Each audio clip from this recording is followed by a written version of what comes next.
Hi, welcome back. Today I'm going to be painting the Alchemist bench from Avalon Hill's HeroQuest.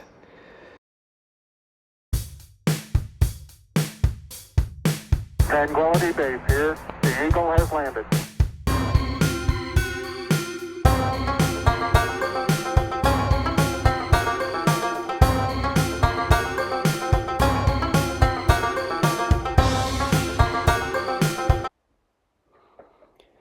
One of the things that really attracted me to HeroQuest in the first place was the furniture. I love the fact that you have this physical object that you can place in your dungeon that adds so much immersion to the feel of what you're playing. Obviously these can do double duty. They don't have to be used just for HeroQuest. You can use them in your RPG games as well, and of course any other game you want for that matter. But they just really appeal to me. Now you can see I'm doing my usual thing of painting the details first, going to the broader canvas later. It allows me to make mistakes and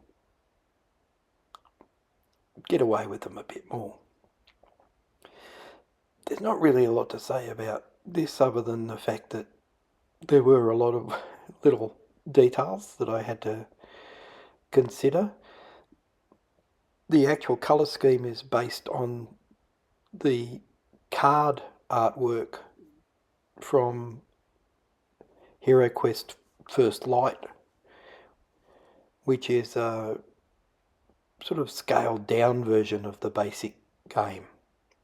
It's got cardboard standees for the minis, for the monsters, and it has a just flat cardboard pieces for the furniture. It's a lot cheaper. It has a new quest line, which is sort of separate, and came with 4 character figures and a dragon, which is pretty cool. But it's obviously a lot cheaper than the full-on, hundreds of figures basic box that they had previously released. But it also gave me a starting point for the colour schemes for the furniture that I did paint. Right? So by using the cards from the cardboard dungeon dressing from First Light, it gave me a good idea of what sort of colours to go for when I was painting it. The stuff I'm doing here is pretty basic stuff. I don't try to be fancy or anything. I just want it to look good on the table. I'm very, very happy with how this one ended up turning out. From a moderate viewing distance, it looks, I think, pretty good. None of the stuff I do is perfect, but I don't expect it to be. But if I can look at it at the end and be happy, that's what counts. It certainly got a lot of comments from my friends and family who've seen it. They seem to be particularly impressed with the Alchemist bench, and I think that's partly because I did spend quite a bit of time on the paint job, but it's also because it's just such a neat little miniature.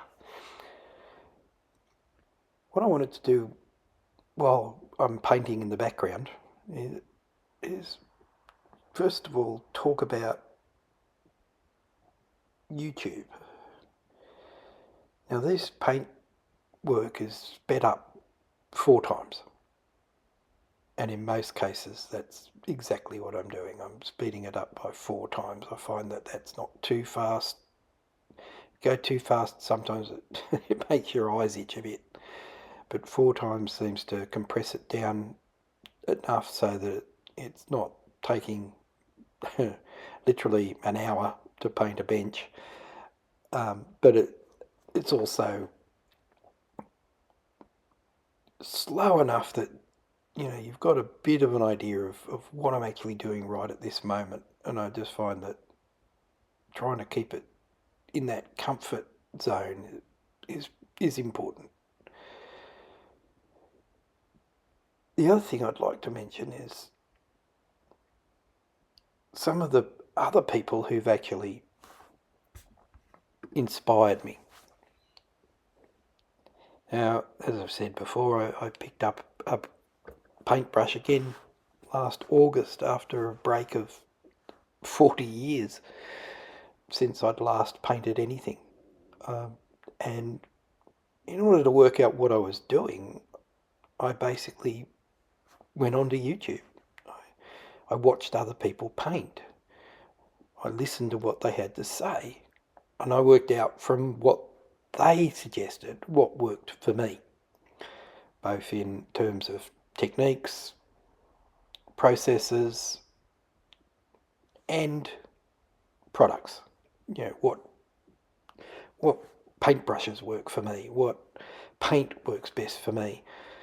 Now, most of the paint I use is Army Painter. I do have a few Pro Acryl paints, but mostly I just use Army Painter, speed paint, effects paint, metallics, and the occasional normal acrylic, standard acrylic Army Painter Fanatic paint. But I find the speed paint gives me the volume. It gives me that shade and highlight without having to sit there for an hour touching up a face and highlighting a face or something like that. And I don't want to spend an hour doing that. I want to have the Mini as detailed and as clean as possible, looking as good as possible, but I don't want it to take me 10 hours to do that. Now, the people I particularly wanted to shout out were Lila Mev, the Mini Witch. She is a true artist. She really knows what she's talking about. She gives great advice based on actual art theory. And watching her stuff, I learned a lot about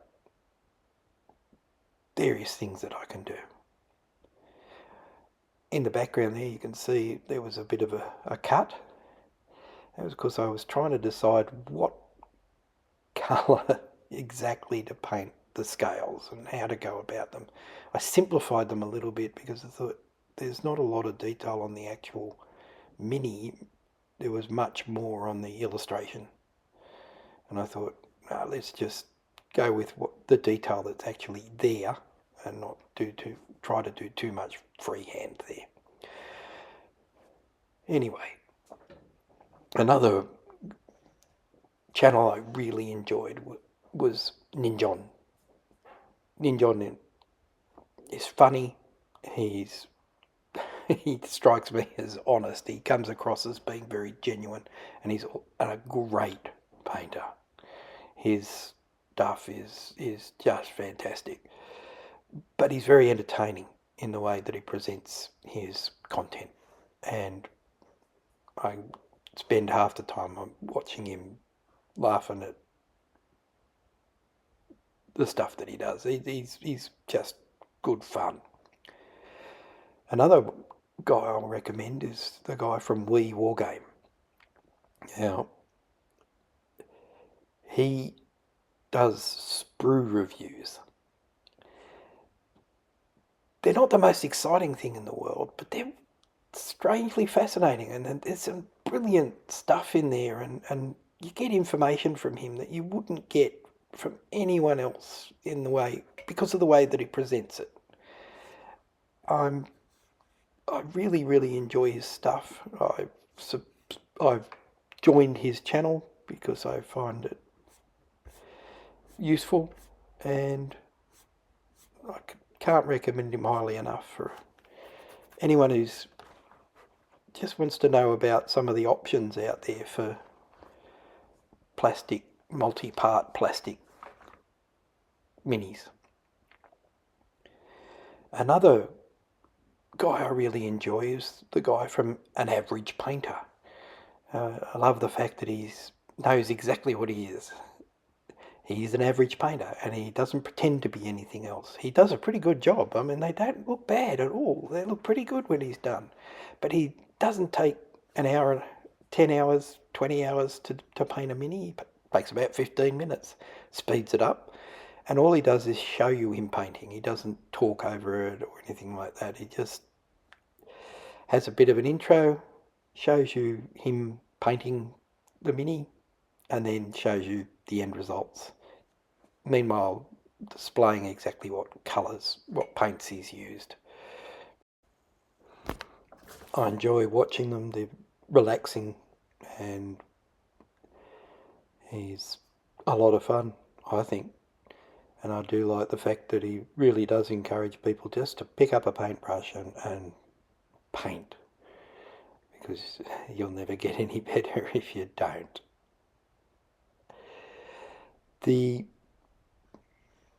As you can see, I'm in the background there, I'm doing the main body of the bench. So I've almost done. I have to be careful obviously around the details that I've already painted so that I don't mess them up. But I do find that this method of doing the fine details first and then expanding outwards to the larger picture does seem to do the trick for me. A lot better than the inside out technique, which is what a lot of people have suggested that I've watched.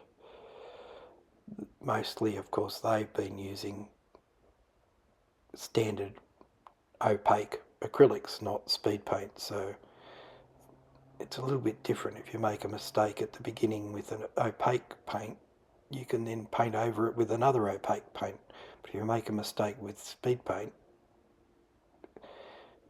your options are a bit more limited. I'm just finishing this off here, trying not to colour outside the lines. Now, one of my favourite things with scrolls and maps and bits of paper on a desktop, if I'm trying to paint something like that, I have a very fine point marker that I use from Mont Marté, and I don't know how you pronounce that, but basically just little squiggles, nothing fancy. They don't have to be actual words or anything. And again, from tabletop distance, it's going to look pretty good. It's going to look like writing on a scroll. Alright, just finishing off by painting the bits that were inaccessible earlier because of the painting handle. And here we have the final mini. Thanks for watching. If you liked it, please hit the like button. If you think someone else you know might like it, hit the share button and share them with them. And if you want to see some more, subscribe. Catch you next time. Tranquility Base here. The Eagle has landed.